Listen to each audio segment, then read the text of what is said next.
कारकलच्या बिराजदार वस्ती जिल्हा परिषद प्राथमिक शाळेचे वीज पुरवठा खंडित, उकाड्याने विद्यार्थी हैराण, विद्युत उपकरणे बंद.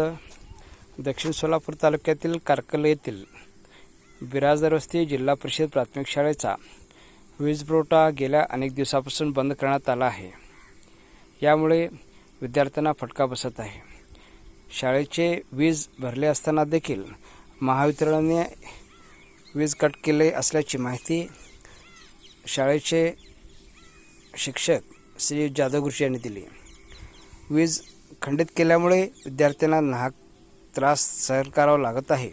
उसके संतोष मेहसन शाळेला येतात होती शाळेत लाईट नाही.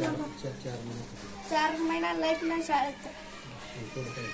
उकड व्हायला आम्हाला ते टीव्हीवर पण आम्हाला काय बघता येत नाही. अभ्यास पण त्या टीव्हीवर अभ्यास बी बघायला येत नाही. कितवीला शाळेला? चौथी. काय अडचण काय होती शाळेत? लाईट नाही. किती दिवस झाला? 4 महिने झाला. 4 महिने झाला का? मी रामराव जयराम जाधव, जिल्हा परिषद प्राथमिक शाळा बिराजदार वस्ती कारकल. जानेवारी महिन्यातच मी म्हणजे ग्रामपंचायतीकडनं 10,000 रुपये बिल भरलेलं आहे जानेवारी 2026ला. तरी पण मार्च महिन्यामध्ये आम्हाला न सांगता लाईट कट केलेलं आहे. आता सध्या मुलांना जून महिन्यातसुद्धा पूर्ण उकाड्याचंच आहे, कारण ऊन भरपूर आहे. त्याच्यामुळं फॅन वगैरे सगळे बंद आहेत.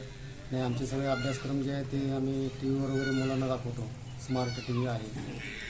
सध्याची परिस्थिती गंभीर आहे, तरी ह्याचा विचार पाहू.